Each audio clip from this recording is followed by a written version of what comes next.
Back to this now, cities are battling to keep the light on as the vandals away. Criminals have taken to attacking personnel and infrastructure, costing millions. Meanwhile, the consumer is paying more for something that is not being supplied regularly. We are joined by Slade, the legal project manager from OUTA. Thank you very much, Mr. Slade, for your time here on All Angles. Now, firstly, of course, your government entities such as your City Power would always look at blaming vandalism and cable theft on the fact that we don't have regular electricity supply. But it goes deeper than that, doesn't it? Good afternoon, Masefo. It certainly does. Government and City Power especially is quick to point fingers at the criminal elements of vandalism over which they don't necessarily have a lot of control. But the other problem that we observe as ratepayers and electricity consumers is that of the aging electricity infrastructure and the distribution networks.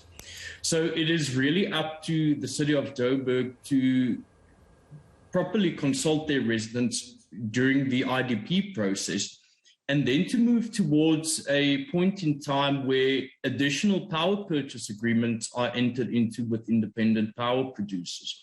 So by means of doing that, the city can move towards a direction where the contingency of something like theft and vandalism will not have such an exaggerating impact as we are experiencing currently.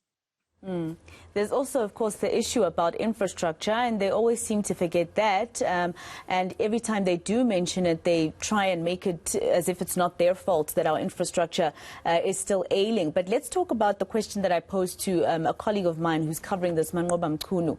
I mean, if you look at the fact that in Joburg, the cable theft or whatever theft and vandalism happened underground, you and I, as ordinary citizens, wouldn't know exactly where to go to get cables or to steal cables. So this is definitely people within those companies who are doing this. No, that's certainly correct. And the city of Joburg needs to assure that its proposed anti-vandalism policing unit is up for the task going forward. So most of these syndicates are known to the public, and many members of the public will simply not report cable theft or vandalism due to fear of retribution. So the city also needs to work towards creating a visible policing and security presence and fully cooperate with the SAPS, which would then in turn deter any would-be criminals.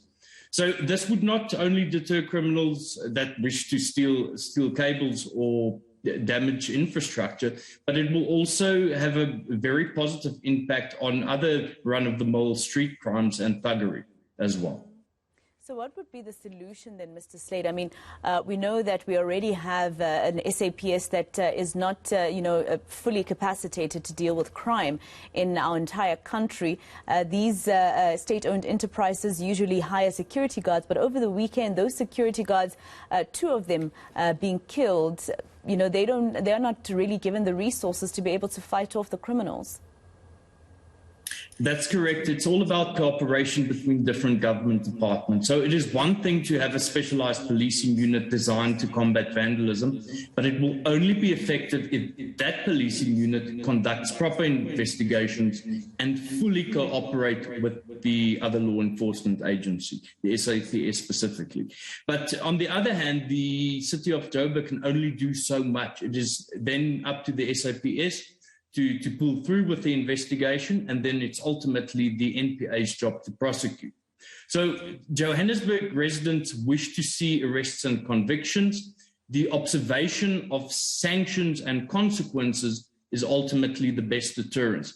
But if I can just add to what I said right there is, the city alleges that the majority of crimes are committed by the organized syndicates. So it's not enough just to focus on the hotspot areas. The city must actively investigate and follow up with leads on the market, because there are people in the market who buy these stolen cables. So if you water down the demand and the market for the supply of these goods, there would be no incentive for would-be criminals to continue with vandalism and stealing of copper cables. And meanwhile, while we're expected to go without electricity when load shedding is implemented 4 hours in a day, etc., we still see the tariffs going high, 9% this time. Can you help me and some of the viewers understand what exactly we're paying for? What are we paying for? We are supposed to be paying for the costs. It costs Eskom and other generators to generate the electricity for the use of the distribution network and for the electricity to ultimately come to the consumer, as well as connection fees. So the problem is we have also experienced that Eskom has recently made an application to NERSA for funds which it did not claim during a heavy lockdown period last year. So that's around 10 odd billion rand, which Eskom failed to collect. So this, in effect, is now also being passed on to the electricity consumer. So unfortunately for the consumer, it has become somewhat of a death spiral. We cannot keep up anymore. Rates are going up, fuel levies going up, cost of living is going up. It is an extreme brunt to be carried by the taxpayer and by the electricity consumer, unfortunately. Surely the other solution for the residents themselves would be probably alternative electricity supply or solar energy, etc.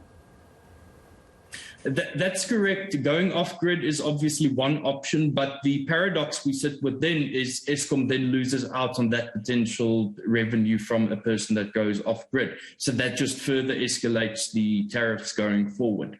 But what we advocate for is for electricity consumers to participate actively when NERSA calls for public hearings to be held, specifically on the increase of electricity tariffs, but also in the Eskom regulatory clearing account applications, where, as I mentioned, Eskom aims to claim money which it did not generate in the previous financial year. So active citizenry and participation is a very, very good mean for the people's voice to be heard and to hold NERSA to account as well, to ensure that Eskom does not just collect revenue for the sake of it and does not deliver on its mandate to provide electricity. Precisely. Thank you very much for your time on All Angles. Brendan Slade, the legal project manager from OUTA.